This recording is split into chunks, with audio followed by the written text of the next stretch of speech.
Bíọ́lá Adébáyọ̀ fi ìdùnnú rẹ̀ hàn fún nǹkan tó ń bọ̀, Mrs. Branch. Ẹ máa bá wa kálọ. Pella, gbajúgbajà TikToker, ra mọ́tò fún ìyá rẹ̀. Ẹ máa bá wa kálọ kẹ́ lè gbọ́ ìròyìn náà ní ẹ̀kúnrẹ́rẹ́. Ẹ̀yin ará mi, ẹ káàbọ̀ sí channel mi ní orí YouTube. Mo ti ń rí àwọn àhesọ ọ̀rọ̀ kan tí àwọn èèyàn kan ń sọ pé Bíọ́lá Adébáyọ̀, gbajúgbajà òṣèré, pé ó fẹ́ remarry, pé congratulations ti ń lọ rẹpẹtẹ. Rárá o. Ẹ jọ̀ọ́ tá bá fẹ́ máa ka nǹkan tàbí tá bá fẹ́ máa gbé ọ̀rọ̀, ẹ jọ̀ọ́ ẹ jẹ́ ká máa wo caption yẹn dáadáa kó tó di pé a sọ. Òṣèré gbajúgbajà yìí gẹ́gẹ́ bí ó ṣe kọ sórí ẹ̀rọ ayélujára tẹ́ ń wò lójú ìwòran yìí, ó ní kí àwọn fans ẹ, àwọn tó jẹ́ olólùfẹ́ rẹ̀ tán máa ń wo sinimá rẹ̀ pé kán máa retí fíìmù tuntun tó ṣẹ̀ fẹ́ ṣe. Movie tuntun tó ṣẹ̀ fẹ́ ṣe tó pè ní Mrs. Branch. Òun ló ní kán máa retí. Kì í ṣe pé bóyá ó fẹ́ tún ìgbéyàwó mi ṣe. Ṣé ẹ mọ̀ pé gbogbo wa náà la gbọ́ ìtàn rẹ̀ lọ́jọ́ tó fẹ́ kí bàbá ọmọ rẹ̀ kí ó ọjọ́ ìbí. Ó ní ó ṣàlàyé bí wọ́n ṣe pínyà, nǹkan tó dẹ̀ fà tí wọ́n fi pínyà, pé ẹ jẹ́ kí n sáré brief ẹ̀ fún wa.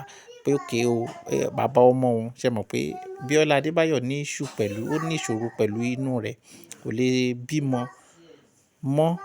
Tàbí ká sọ pé for now kò tí ikùn ìmúùbú rẹ̀ tó jẹ́ ilé ọmọ rẹ̀ ò lè tí ì gba ọmọ.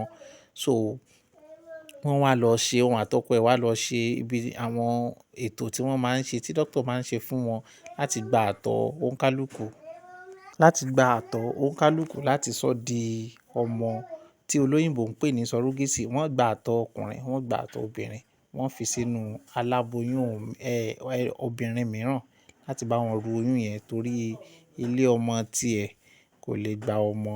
So nǹkan tí wọ́n ṣe nìyẹn. Ṣùgbọ́n ìgbà tí Bíọ́lá Adébáyọ̀ fẹ́ fi léde, ó ní bàbá ọmọ òun bóyá kò gbàgbọ́ nínú ọmọ tó ń bí ni, pé kò fi bẹ́ẹ̀ fẹ́ràn rẹ̀, pé nǹkan tó fa ìpínyà láàárín àwọn méjèèjì nìyẹn. So láti ìgbà yẹn ló ti dá wà. Ṣùgbọ́n àwọn aláhesọ ọ̀rọ̀ ni wọ́n ti mú fídíò tẹ́ ń wò lójú ìwòran yìí, ni wọ́n ti mú, ni wọ́n ti ń kọ káàkiri pé congratulations o, Bíọ́lá Adébáyọ̀ fẹ́ ṣe ìgbéyàwó mìíràn. Irọ́ o. Ó ní káwọn olólùfẹ́ rẹ̀ kán máa retí sinimá tuntun míì tó ń fẹ́ ṣe ni, tó pè ní Mrs. Branch. Ó ní sinimá tuntun yẹn tó ń fẹ́ ṣe.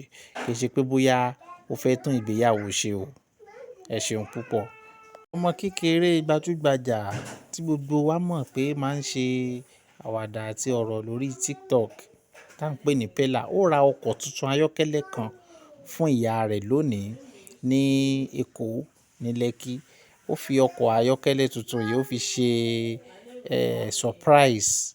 Ó fi ṣe surprise fún ìyá rẹ̀. Gbogbo wa náà la mọ̀ pé ìyá rẹ̀ gan carpenter náà ní kó lọ kọ́, kó tó di pé Ọlọ́run gbọ́ àdúrà ọmọ náà láti ibi tó ti ń kọ́ carpentry work ẹ̀ ni ó ti di TikToker tó ti ń ṣe TikTok tí Ọlọ́run dẹ̀ ṣe àmì sí gbogbo ọ̀rọ̀ ẹ̀. Ká mọ̀ dé ìnà pẹnu, ká dẹ̀ má fi ọ̀rọ̀ gùn. Ó lọ fi mọ́tò tuntun, ọkọ̀ ayọ́kẹ́lẹ́, ó lọ fi ṣe surprise fún ìyá rẹ̀ láàárọ̀ yìí. In fact, gbogbo abiyamọ ayé náà là ń gbàdúrà kí a jẹun ọmọ.